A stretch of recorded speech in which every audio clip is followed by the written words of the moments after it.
Okay, we're back for part three of photosynthesis. We're going to be covering the chloroplast, the general stages of photosynthesis, and then going into detail into non-cyclic phosphorylation, which is the first step of photosynthesis. All right, to start, we have the chloroplast. The chloroplast is the organelle in which photosynthesis occurs in all organisms that perform photosynthesis. So the chloroplast has two outer membranes, these dark green layers here that you can see. And then the third membrane is the thylakoid membrane, which is all of this light green stacks that you can see within the two outer membranes. And so each of these stacks is called a granum, and then all the little pancake looking things are the actual thylakoids, and that is where the photosynthesis occurs, which we'll talk about later. And then all this gray material here is called the stroma, not to be confused with stoma. I made that mistake in the last video saying stroma instead of stoma.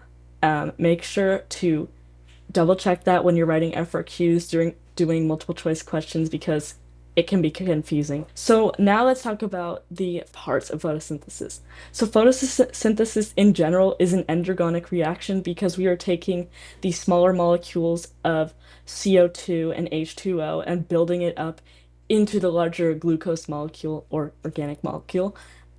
And for that reason, you have to put lots of energy into it to build it up. So the first reaction within photosynthesis, there are only two, is called, I like to call it the light reaction because it kind of gives you the most information there with the light, but it can also be called non-cyclic photophosphorylation, the more complicated name, but it is good to know. So it is non-cyclic because, unlike the second stage, the Calvin cycle, it is not a cycle. And then the second reaction, as I touched on, is called the Calvin cycle. This one is a cycle. It is also called the C3 pathway or the carbon fixing reaction. It is called carbon fixing, and I like calling it that one too because this is the stage where we actually, sorry there, where they actually use the CO2 gas to build up the glucose. Let's now dive into the first step of non-cyclic photophosphorylation or light reaction. So just taking the photo, it's a lot to look at, but let's start. So the only thing we need to know with each of these steps is where it occurs in the chloroplast, the reactants and the products, unlike cellular respiration where we had to know the energy yield, etc.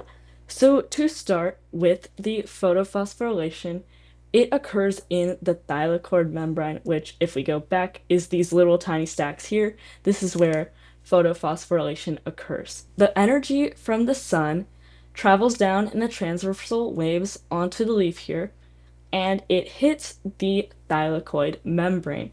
Now, embedded within the thylakoid membrane, which remember is the plasma membrane, a phospholipid bilayer with proteins embedded throughout, and some of these proteins are the pigments of chlorophyll A, as we can see. And there are two types of chlorophyll A. There's types of chlorophyll, chlorophyll A and B, and within chlorophyll A, there is photosystem 1 and photosystem 2. They are just pigments, and you can just refer to them as the photosystems. So photosystem 1 is also called P700, and that is because the wavelength 700 is the wavelength that it absorbs and that it converts into the energy. And then photosystem 2 is known as P680, which, for the same reason, is the wavelength that it absorbs. Now let's start with the actual process. So when the sun energy comes and hits the thylakoid, it hits the photosystem 1. And if you remember from before, the chlorophyll A is the 9-carbon ring molecule with a magnesium in the center. So what happens is this energy causes the two electrons from the magnesium to quantum leap out. As you can see here, they are leaving. And what happens here is an NADPH plus molecule, similar to NAD plus from cellular respiration. This time it just has a phosphate on it. It comes in and takes these electrons. But now we have a problem. The magnesium, the electrons are gone from that magnesium atom, so now it does not have enough valence electrons.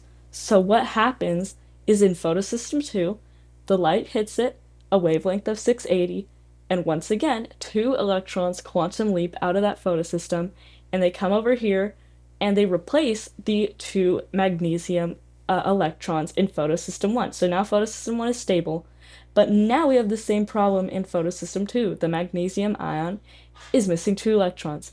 So what happens is water, one of our reactants, comes in and we split the water in half and release the 2 electrons from the hydrogens, leaving behind 2H plus ions, and those 2 electrons go and replace the 2 electrons lost in photosystem 2.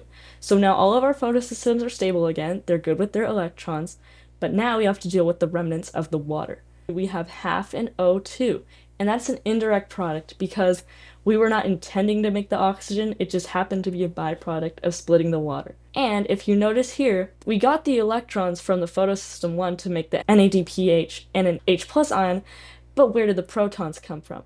They came from the H pluses over here in the water, came over all the way over here back to photosystem 1, and formed the NADPH and the H plus ion. One thing I forgot to mention, which is important, as you probably saw on the diagram, is when the 2 electrons are coming from photosystem 2 into photosystem 1, they are actually traveling through the plasma membrane. So here's photosystem 1, here's photosystem 2. The electrons are literally traveling through the membrane, through, you guessed it, an ETC. Just like in cellular respiration, it is the exact same thing. It is an ETC. And what is happening is as those electrons are going through into photosystem 1, they are able to release the energy, allowing an ADP and an inorganic phosphate to bind together and form an ATP with ATP synthase. However, there is a difference here between cellular respiration and photosynthesis. In cellular respiration, the ETC is energy from the electrons is pumping the H plus ions out into the inner membrane space. However, in this case, the H plus ions are being pumped into the thylakoid space. So the opposite, quite literally the opposite.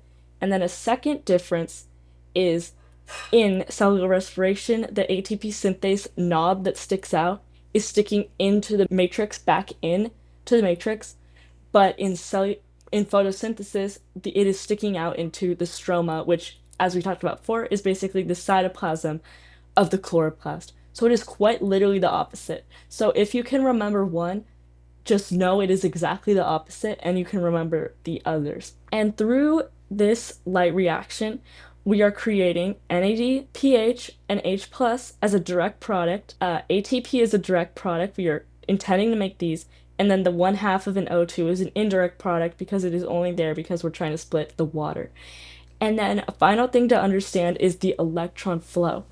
As I explained it to you, it was kind of the reversed process. In reality, we would split the water first just so that things aren't unstable. We do one at a time, basically. So the electrons flow from the water. We split the water. The 2 electrons travel to photosystem 2. Those electrons then travel to photosystem 1 to replace their magnesium electrons, and then they are finally accepted by the NADPH and the H plus ion. And that's basically the light reaction. It's kind of complicated, and it is non-cyclic, as we've been mentioning this whole time. As you can see, this is not a cycle. The products do not in any way, shape, or form go back into the original. Hope that made sense. Leave any comments about any of this material in this video below. Thank you for watching.